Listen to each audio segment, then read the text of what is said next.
बच्चियां जाती हैं, बच्चे जाते हैं, बुजुर्ग जाते हैं, तो वहां से उतरने के बाद, अमरनाथ पे दर्शन करने के बाद तुम इतने कमजोर क्यों हो जाते हो कि तुमको हेल्पलाइन की जरूरत पड़ती है? और उस देश में जहां तुम खुद 100 करोड़ हो और तुम्हारी आबादी यहां पर 80% है, तुम क्यों इतने कमजोर हो जाते हो जब अपनी आस्था को लेके, सकारात्मक आस्था को लेके तुम इतने बलवान हो?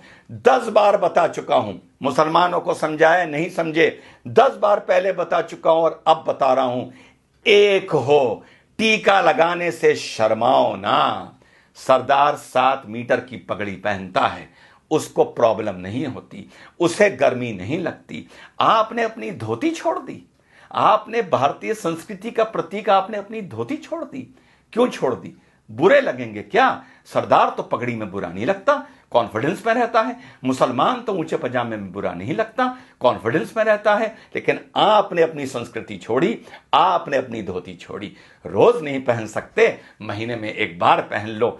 ऑफिस जाओ धोती पहन के, तिलक लगा के, मॉल जाओ, शॉपिंग जाओ, शादी ब्याह पार्टी में जाओ, थिएटर में पिक्चर देखने जाओ, धोती पहन के जाओ और तिलक लगा के जाओ। अगर मैं हिंदू होता, रोज तिलक लगाता। यूं बात अलग है कि तिलक मुझ पर बहुत अच्छा लगता है, लेकिन जब मौका लगता है तब लगवाता हूं, और उसे तब तक नहीं मिटाता जब तक वो रूटीन में धुल ना जाए, क्योंकि मुझे तिलक लगा के गर्व महसूस होता है as an Indian, as a भारतीय। यार, आप तो हिंदू हो, सनातन धर्म को मानने वाले हो, आपके तो धर्म से ये भी चीज जुड़ी हुई है। हम तो चलो संस्कृति के नाम पर कभी कभी लगा लेते हैं, तुमको क्यों शर्म आती है?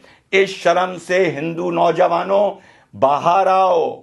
आपकी हिंदू महिलाएं मंगलसूत्र पहनती हैं, सर पर सिंदूर लगाती हैं, माथे पर बिंदी लगाती हैं।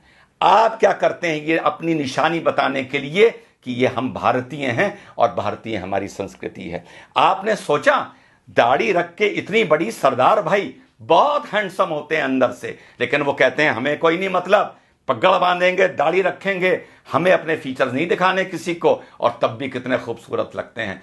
मूंछ कटा के मुसलमान कोई खूबसूरत नहीं लगता, ऊंचा पजामा पहन के कोई मुसलमान खूबसूरत नहीं लगता।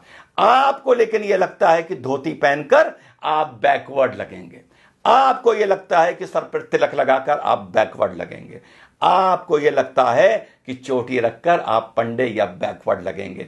इसको अपने वे ऑफ लाइफ में लाइए।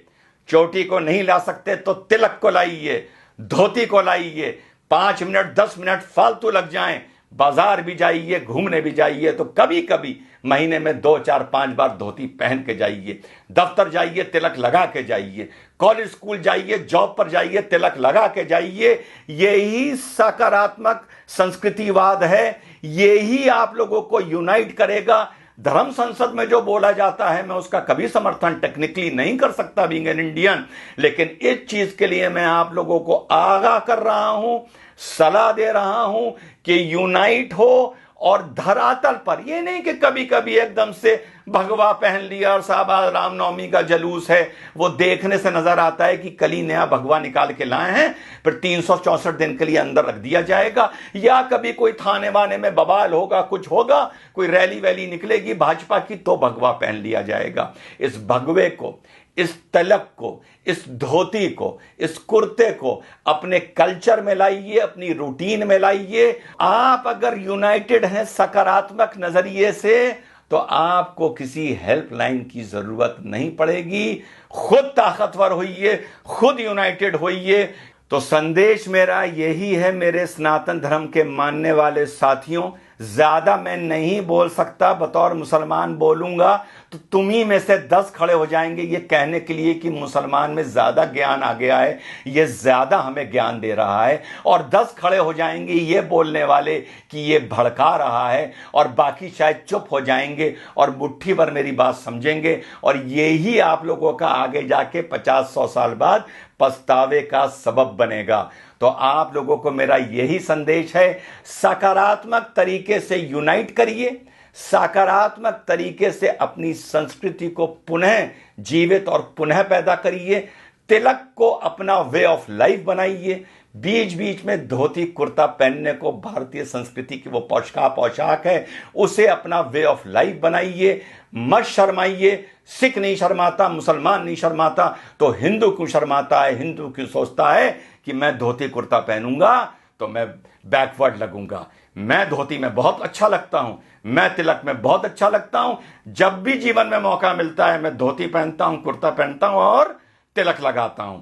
जैसा मैंने पहले बताया, अगर मैं सनातन धर्म का मानने वाला होता तो 365 दिन में से 365 दिन तिलक लगाता। ये आपको मैं ड्यूटी दे रहा हूं कि कल से अपने माथे पर जहां भी जाएं, काम से जाएं, कहीं जाएं, नौजवान जाए या बुजुर्ग जाए, माथे पे तिलक लगा के जाए। जय हिंद, वंदे मातरम, खुदा हाफिज।